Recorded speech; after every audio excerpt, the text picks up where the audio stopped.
បសាលាចំណេះទូទៅ Apple បានរៀបចំកម្មវិធីប្រឡងប្រជែងសរសេរតាមអានកម្រិតបឋមសិក្សាលើកទី11នៃកម្មវិធីសិក្សាថ្នាក់ជាតិថ្នាក់សាលាកាលពីថ្ងៃទី28ខែមិថុនាឆ្នាំ2026សាលាចំណេះទូទៅ Apple បានរៀបចំកម្មវិធីប្រឡងប្រជែងសរសេរតាមអានកម្រិតបឋមសិក្សាលើកទី11នៃកម្មវិធីសិក្សាថ្នាក់ជាតិថ្នាក់សាលាកម្មវិធីនេះបង្កើតឡើងនៅក្នុងគោលបំណងលើកកម្ពស់អក្សរសាស្ត្រជាតិពង្រឹងសមត្ថភាពនិងការពង្រឹងសមត្ថភាពនិងការចងចាំព្រមទាំងបណ្ដុះបណ្ដាលភាពក្លាហាននិងស្មារតីប្រកួតប្រជែងវិជ្ជមានដល់កូនសិស្សនិស្សិតនៅក្នុងការប្រកួតនោះដែរត្រូវបានបែងចែកជា4ក្រុមដោយមានបេក្ខជនឆ្នើមចូលរួមសរុប32នាក់ចំពោះសិស្សជ័យលាភីដែលទទួលបានចំណាត់ថ្នាក់ល្អនិងទទួលបានការលើកទឹកចិត្តយ៉ាងពិសេសសម្រាប់ជ័យលាភីលេខ1ទទួលបានមេដាយមាស1គ្រឿងកាដូ1កញ្ចប់និងអាហារូបករណ៍សិក្សា 50% រយៈពេល1ត្រីមាសជ័យលាភីលេខ2ទទួលបានមេដាយប្រាក់1គ្រឿងកាដូ1កញ្ចប់និងអាហារូបករណ៍ 40% រយៈពេល1ត្រីមាសជ័យលាភីលេខ3ទទួលបានមេដាយសម្រិត1គ្រឿងកាដូ1កញ្ចប់បាទនិងអាហារូបករណ៍សិក្សា 30% រយៈពេល1ត្រីមាស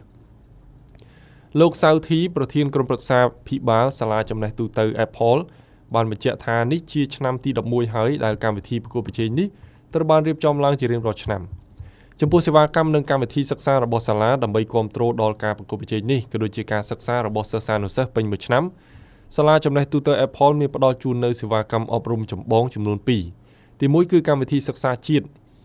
មានចាប់ពីកម្រិតមត្តេយ្យសិក្សាដល់បឋមសិក្សាស្របតាមនិងទទួលស្គាល់ដោយក្រសួងអប់រំយុវជននិងកីឡា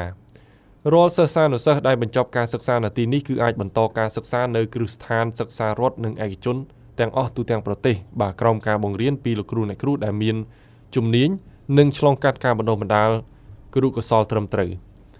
ទី2កម្មវិធីសិក្សាអន្តរជាតិជាកម្មវិធីសិក្សាទំនើបចុងក្រោយរបស់ចក្រភពអង់គ្លេសដែលធានាឲ្យសិស្សានុសិស្សទទួលបានជំនាញស្ដាប់អានសរសេរនិយាយនិងវេយ្យាករណ៍ភាសាអង់គ្លេសយ៉ាងពិតប្រាកដបន្ថែមពីលើនេះសាលាក៏មានបញ្ចូលកម្មវិធីសិក្សាភាសាចិនផងដែរដែលធ្វើឲ្យសិស្សានុសិស្សទទួលបានចំណេះដឹងទាំងភាសាអង់គ្លេសនិងភាសាចិនក្នុងពេលតែមួយលោកបានបន្តថាក្រៅពីកម្មវិធីសិក្សាដ៏រឹងមាំសាលាក៏មានសេវាដឹកជញ្ជូនប្រកបដោយសុវត្ថិភាពខ្ពស់ព្រមទាំងបរិយាកាសសិស្សសិក្សាស្រស់ស្រាយមានផាសុកភាពសុវត្ថិភាពគុណភាពអប់រំល្អនិងបណ្ដុះបណ្ដាលឥរិយាបថល្អដល់សិស្សានុសិស្សសាលាចំណេះទូទៅ Apple តម្លៃសមរម្យគុណភាពអប់រំល្អផងដែរ